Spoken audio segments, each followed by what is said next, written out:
এবং যখন আমি দেশে ফিরতে পারবো, প্রত্যেকটা পরিবারের যা যা লাগে সব সহায়তা আমি দেব, আর হত্যাকারীদের বিচারও করব।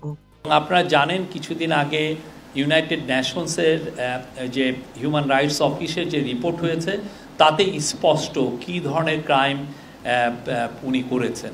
তো উনি ওরা যেটা বলেছে যে তাকে অ্যাকিউজ করা হচ্ছে যে উনি ক্রাইমস এগেন্স্ট হিউম্যানিটি করেছেন। এটা কিন্তু খুবই বড় ভয়ঙ্কর রকমের একটা ক্রাইম।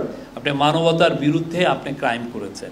তো সেই এখন যেটা হয়েছে যে ইউএন রিপোর্টের পরে এবং কিছু কিছু হিউম্যান রাইটস গ্রুপের রিপোর্টের পরে প্রচুর প্রেশার তৈরি হচ্ছে। 55% চান যে তাকে বাংলাদেশে ফেরত পাঠাতে, আবার সার্টেন পার্সেন্টেজ চাচ্ছেন যে তাকে অন্য দেশে দিতে, মানে মাত্র 16 না 17% চাচ্ছেন যে সে ইন্ডিয়াতে থাকুক। এখন তার যে ইমেজ, তার যে উনি যে 15-16 বছরে কি ব্রুটাল একটা ডিকটেটরশিপ চালিয়েছেন, এটা কিন্তু পুরো স্পষ্টভাবে এসছে সেই 127 পাতার যে ইউএনের যে রিপোর্টটায়। আমার মনে হয় ইউএন রিপোর্টের পরে প্রেশারটা আরও হবে।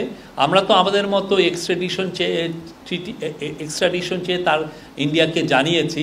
আমাদের প্রেশারটা অব্যাহত থাকবে এবং আমরা চাবো তাকে এনে সশরীরে হাজির করে তার ট্রায়ালটা হতে। বাংলাদেশের মানুষ তার ট্রায়ালটা দেখতে চায়, তাকে আইনের আওতায় আনাটা সবাই, এটা আমাদের একদম টপ প্রায়োরিটি এবং আমরা সেই লক্ষ্যে যতগুলো কাজ করা দরকার সবগুলো কাজ আমরা করছি।